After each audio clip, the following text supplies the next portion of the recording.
Bom dia, meus irmãos da Igreja Amarelinha do Encantado, Igreja Evangélica Congregacional no Encantado. É um prazer imenso estar aqui mais uma vez, mais um domingo com vocês na Escola Dominical. Hoje nós vamos falar sobre uma lição, Vivendo nas Mãos de Deus. Nós encerramos a nossa revista Teologia das Boas Obras e enquanto a revista nova não chega, nós vamos fazer essa lição sobre os propósitos de Deus para a nossa vida, Vivendo nas Mãos de Deus. O nosso versículo-chave dessa lição se encontra em Salmos 139, versículo 16. Os teus olhos me viram a substância ainda informe, e no teu livro foram escritos todos os meus dias, cada um deles escrito e determinado, quando nenhum deles havia ainda. Essa é uma lição muito interessante, porque quem de nós, nunca se perguntou sobre qual o sentido da vida? Qual o propósito da minha vida? Para que eu estou aqui? O que eu preciso fazer para ter uma vida com sucesso, levar uma vida com satisfação? Por que eu nasci? Para onde eu vou? Qual é a minha missão? Muita gente se pergunta sobre o sentido da vida. Então, o objetivo dessa lição, primeiro, é incentivar você a descobrir o propósito da vida em Deus. E dois, alertar quanto ao perigo de ser guiado por circunstâncias, valores ou emoções e demonstrar as vantagens de ter uma vida com propósito. Em Jó capítulo 12, versículo 10, Deus diz que na sua mão está a alma de todo ser vivente e o espírito de todo o gênero humano. Então, o primeiro passo para você descobrir o propósito da sua vida é perguntar para quem te criou.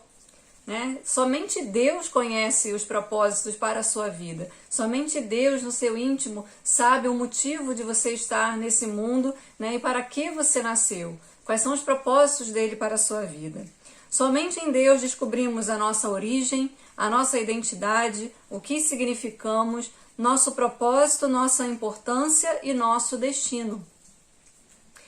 Então eu não posso traçar alguns planos para a minha vida, de acordo com o que eu espero de uma vida de sucesso. Muita gente se pergunta, se eu mesmo posso desenhar a minha vida, ter um propósito de vida.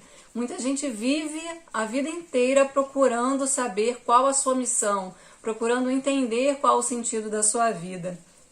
E a lição nos fala sobre especulações, o perigo dessas especulações nos seres humanos, quando nós mesmos ficamos buscando sentido para a nossa vida e um propósito em nossa personalidade, em nossos talentos.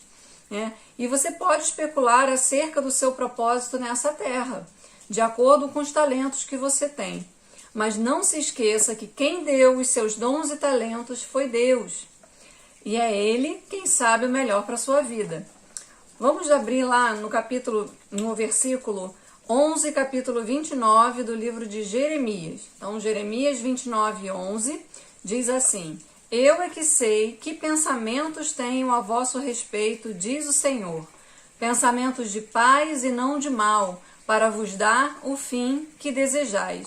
Tem uma outra versão que fala: eu que sei os planos que tenho para vós. Então, pensamentos de paz e não de mal. Então, para você chegar ao fim que desejais, ao fim de glória. Então, essa satisfação no propósito dessa vida, quem conhece é o Senhor. Então, existe perigo das nossas próprias especulações sobre ter uma vida de sucesso. A lição nos fala assim: não confunda sucesso com o propósito de Deus para a sua vida. O que não falta é gente te ensinando a alcançar uma vida de sucesso segundo os padrões desse mundo. Então nós vemos aí hoje na internet, tem muitos coaches, esses consultores, essas pessoas que ficam nos ensinando a alcançar uma vida financeira de sucesso, uma vida organizada, enfim, uma boa carreira, como se ter uma boa carreira, uma gestão financeira, prosperidade, como alcançar fórmulas para se alcançar o sucesso. Mas olha, você pode alcançar seus objetivos pessoais tornando-se um sucesso e ainda assim falhar em alcançar os propósitos para os quais Deus te criou. Então talvez seja por isso que a gente ouve tanto falar que dinheiro não traz felicidade. E isso é uma verdade. Porque nada vai adiantar você ganhar muito dinheiro fazendo algo contrário ao propósito de Deus para a sua vida. O resultado disso só pode ser desânimo e frustração, e sim tristeza. Então talvez por isso muitas pessoas alcançam aí uma prosperidade, têm muito dinheiro, mas não sentem satisfação ganhando dinheiro em uma coisa que de repente não era o propósito de Deus para a sua vida. Então isso não quer dizer que o crente não pode prosperar. O crente não pode ganhar dinheiro com a sua profissão, enfim, isso não quer dizer isso. Mas só quando você faz bem e se dedica àquilo que Deus te chamou para fazer, é que a satisfação é plena. E isso nada tem a ver com a parte financeira. Você pode ser feliz com um salário mínimo ou com 30 salários mínimos, se estiver no centro da vontade de Deus. Se você estiver fazendo aquilo para o qual você foi designado por Deus, para o qual você foi chamado por Deus, e se dedicar e seguir assim uma carreira de sucesso, não há problema algum em você ganhar dinheiro, né, com o suor do seu trabalho.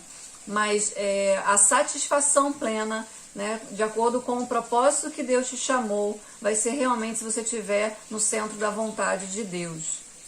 Então, ou você continua especulando e batendo cabeça por aí, ou você procura revelação em Cristo sobre o propósito, o seu propósito, né? O propósito da sua vida neste mundo.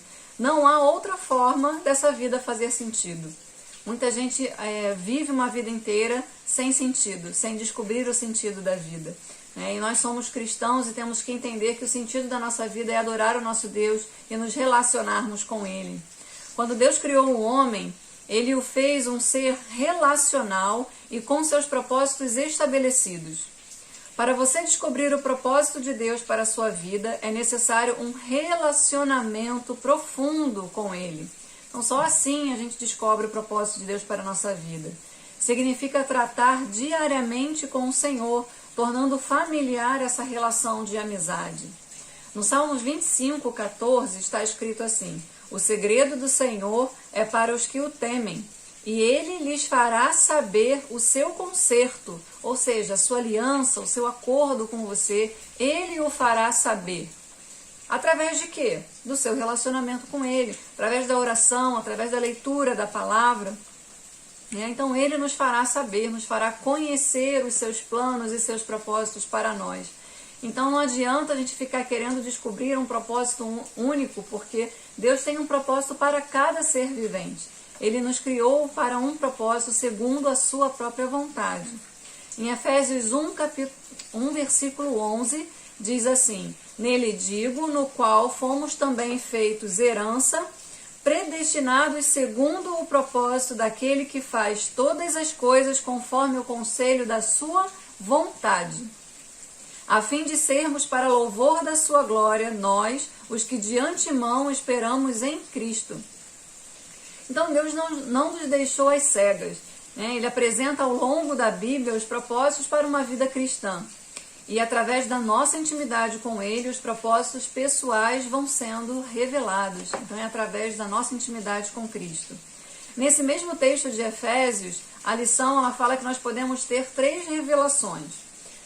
Número 1, você descobre a sua identidade e propósito através do relacionamento com Deus. Número 2, que Deus já pensava a seu respeito antes mesmo de você existir.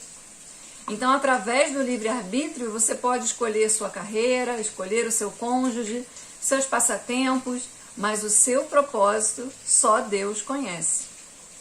E número 3, o propósito da sua vida foi pensado para a eternidade, não foi pensado apenas neste mundo. Então, o sentido da nossa vida está ali traçado em Deus, para a eternidade.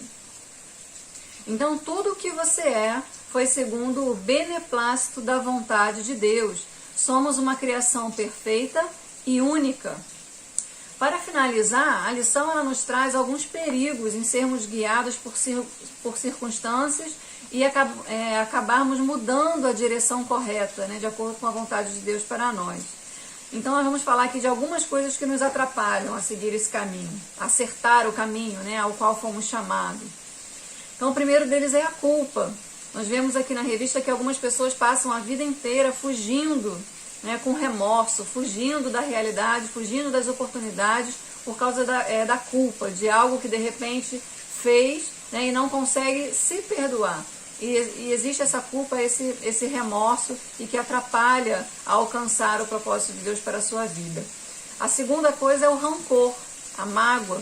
Tem pessoas que desistem da direção por causa de mágoa. Estava ali no caminho certo, o Senhor o chamou para fazer uma obra e alguém te magoou e você estacionou, né? Estacionou ali na mágoa, deixou a mágoa no seu coração e deixou que a mágoa não deixasse você prosseguir o caminho correto. A terceira é o medo. Muitas pessoas não cumprem a vontade de Deus por não confiarem que é a coisa certa, por medo de prosseguir, e acabam perdendo grandes oportunidades de servir a Deus e serem felizes com o propósito de Deus. O próximo é o materialismo. Algumas pessoas buscam apenas pelas coisas que podem trazer algum retorno material e também perdem a oportunidade de agradar a Deus. Às vezes você quer um caminho que te traga, né, um bom retorno financeiro e não pergunta para Deus se é isso a sua vontade. E acaba sendo, muitas vezes, ricos, mas infelizes, né? Ou batendo cabeça por aí por não acreditar, não confiar na vontade de Deus. Mesmo que aos nossos olhos seja algo que não nos traga um retorno. Mas muitas vezes o retorno, a satisfação em Cristo é muito superior, é muito melhor do que a satisfação financeira, algum ganho financeiro. Muitas vezes não, né? Eu tenho certeza que sempre a vontade de Deus será melhor do que qualquer ganho financeiro para a nossa vida. E por último, é a necessidade de aprovação. Olha que coisa importante que essa lição nos traz nesse dia, né? Vou te contar uma coisa, se você decidir agradar a Deus, certamente você vai desagradar a muitos. Sempre vai existir alguém que se levante para diminuir o propósito que Deus tem para a sua vida. E o que eu te digo nessa manhã, continue a nadar. Não pare. Não se desvie da vontade de Deus por conta da vontade de outras pessoas ou opiniões alheias. Quem vive controlado pela opinião dos outros, certamente fugirá do propósito de agradar a Deus. Então, qual o sentido da vida? Pois para mim o morrer é lucro e o viver é Cristo. Deus nos abençoe nessa manhã.